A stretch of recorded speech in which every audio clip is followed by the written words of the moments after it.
I want to thank you, Mr. Chairman, for your leadership and your perseverance and your patience in laying down this mark, and for the staff as well. It is abundantly clear that the complexity and the antiquated corporate tax system act as a brake on our economy. This directly affects the jobs and well-being of all Americans.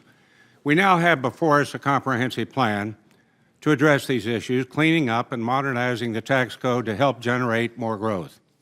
The bill before us does exactly that, providing meaningful tax relief for families and small businesses.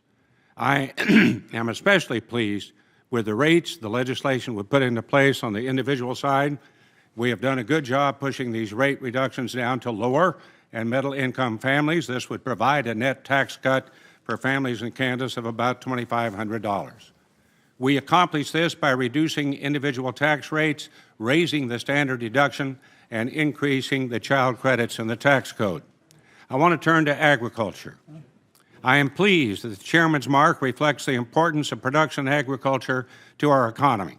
The agriculture industry has a number of provisions in the tax code that recognize the uncertain and volatile nature of the income and expense associated with farming operations. Farmers and ranchers have no control over the weather and face highly unpredictable markets. That is certainly true today. This is the third year of depressed prices and tighter credit. And they also face another critical and linked issue, uncertainty in trade policy, a policy that is still very much a work in progress within the administration.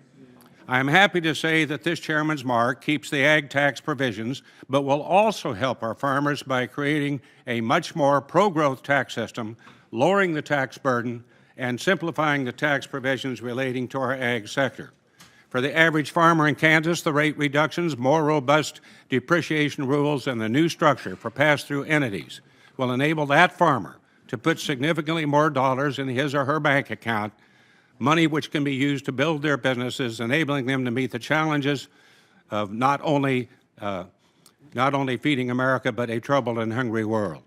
This legislation also transitions our current international tax system to a territorial system. This is particularly important step because it will address concerns I have long had with the international competitiveness of our corporate tax reform.